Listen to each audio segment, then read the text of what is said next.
If you're dealing with slow sales right now, this is certainly not the way to deal with it. And I'm going to talk to you about that on the other side. So without any further ado, let's go. Hello everyone, welcome back to the channel. This is John from Flippin' Ain't Easy. And I just watched another YouTuber. I like to watch YouTube videos on what I do. I like to get bits and nuggets of information, just like you're watching this video. You may not even like me, but at least you're trying to get bits and pieces of information, and hopefully that's why you're tuning in. But I gotta tell you, you know what?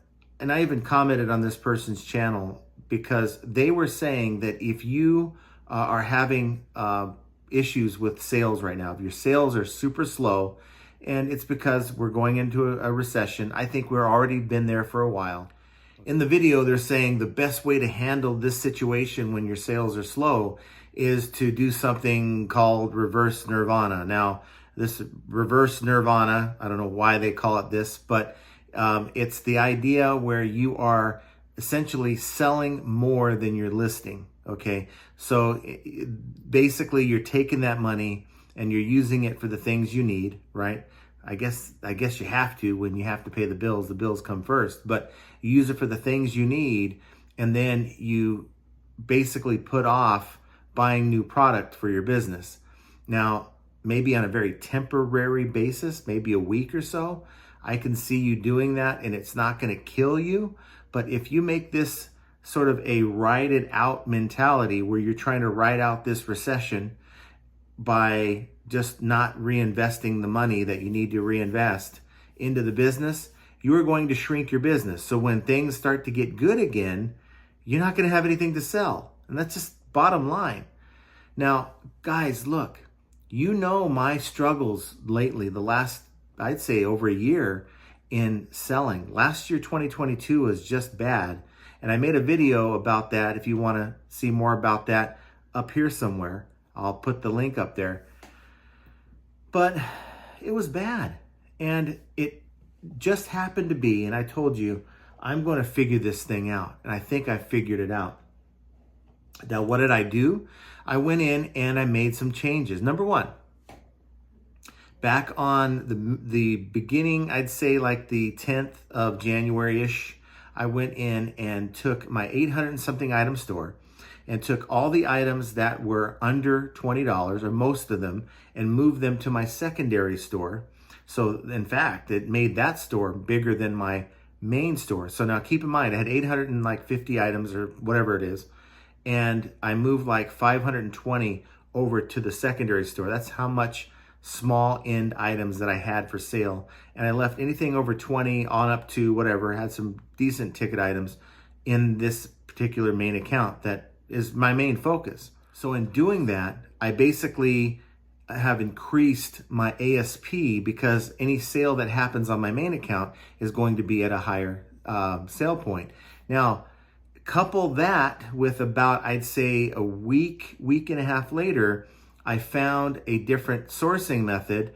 And of course, the ways I was sourcing before, yard sales, bins, while I'm still doing those things, I've incorporated this to my daily routine. And I do say daily routine. I have a daily routine, and unfortunately can't share what that is because it'll ruin what I'm doing, and I'm not going to do that. I apologize. But it has nothing to do with exactly what I'm doing. There's opportunities out there that can help you thrive as well. But I guess what I'm trying to say is the mentality of let's get into our shell, let's ride this out, and let's basically spend really next to nothing on inventory during this process is a road to ruin. Now, I will show you a chart because I don't want to give you information and for me just to be some blowhard up here that thinks he knows what he's talking about. Instead of getting into my shell, I've been investing money into my business. And you can see the chart here. It's like night and day. We're talking, I've had like days under $100 before I made this transition. Now, $100 day is maybe here and there once in a while. I am basically, as you can see here, last 30 days, $6,900 in gross sales. And that's taking into account about half the month with crap days. So I'm on pace for about a $10,000, $11,000 month, given this second half of this 30-day chart, if it's stretched out over a 30-day period. And it's simply this, guys. It's because I didn't stay in my comfort zone. I got uncomfortable, and I decided that, you know what, like I said before, you want to add higher value, higher ticket prices to your inventory, because at the end of the day, it doesn't matter how many items you list. It doesn't matter how many things you do well for your business. It all matters. One thing only matters, and that is scoreboard, right? And what's the scoreboard? How much money you make each day is basically your way of keeping score in this reselling game. So someone can have one widget that they're selling for $1,000, okay? They sell that one widget once every 3 days, which is an average of what? About $333 a day, if you want to average it out over the 3-day period. And for a lot of us, we're busting our butt just to see $333 in sales one day with all the stuff that we're doing. So for me, it's like this. I'm finding fewer items, higher price point items. I'm putting my items up in my main store. Now keep in mind, you see this chart, it's basically, I went down in inventory from 850, let's say, like I said before, down to 320. And look what I'm doing, guys. And we're not even talking about my secondary store, which is actually, with the smaller items, averaging about another 75 to 100 bucks a day. So my goal has always been to get up to $500 a day, and I'm averaging over the last 7 days 2,800 bucks. So it's about 400 bucks on this account a day is what I'm averaging. Now I average the other account in, and I'm close to the goal. But once I achieve that over a couple month period, I'll reevaluate it, see what I can do better, and try to increase that to see if I can do even better than that, because I know the sky's the limit. You get good stuff up to sell, it's going to sell, guys.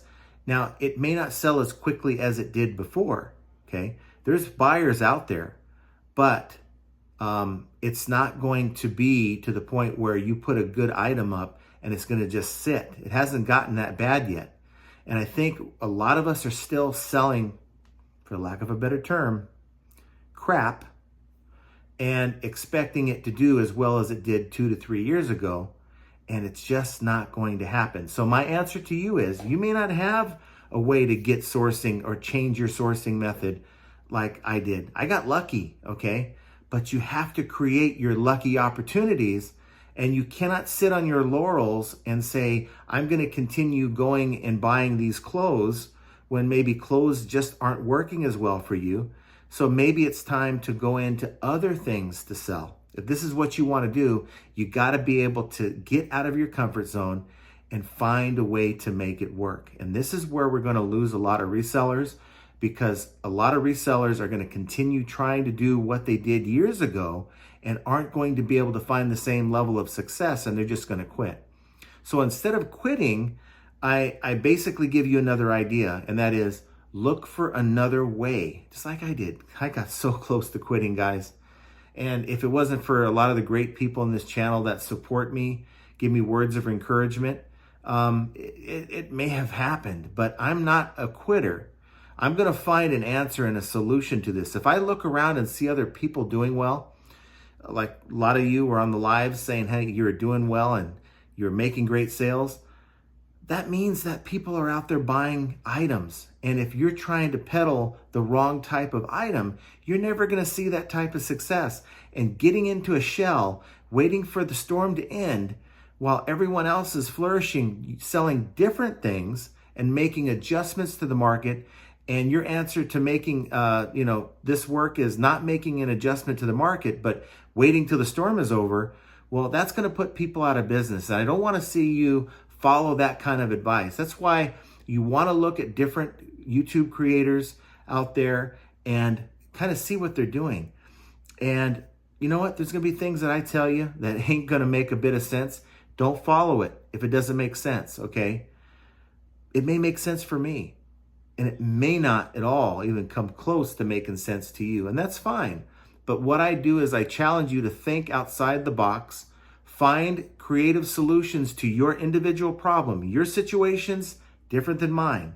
My situation's different than this YouTuber and that YouTuber, and it's not the same for everyone, guys.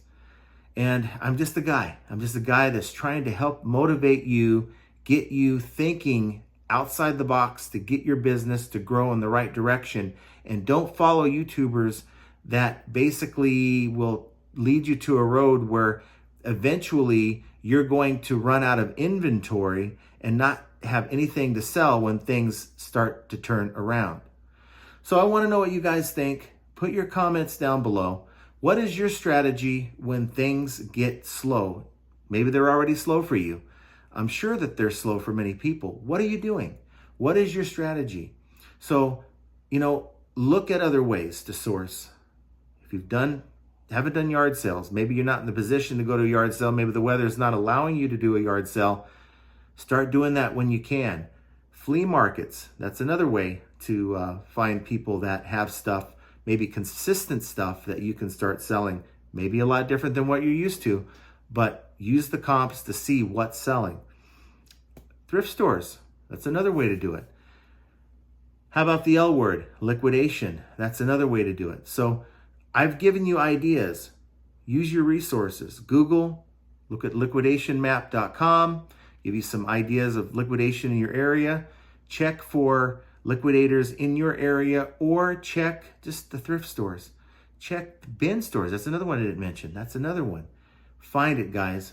You can do it, but just got to get out of your comfort zone. I think that hurts so many resellers. They want to be comfortable. And I think when things are fine, you can get away with that. But when things aren't, it's going to hurt your business. So do me a favor, hit that like button if you enjoyed the content. Of course, if you like the channel, subscribe. And if you want to be notified next time we go live or when I make another video, hit that notification bell so that'll happen. Changes, guys. Making changes, adjustments to the business. It doesn't mean curl up in a ball and just stop doing the important things to help continually grow your business. It means making changes, and tough changes, things that you may not even want to deal with, at least for now, until things get better. But yet, that's just yet another example of how sometimes flipping ain't easy. And I want you guys to have an excellent rest of your day, and we will talk to you very soon.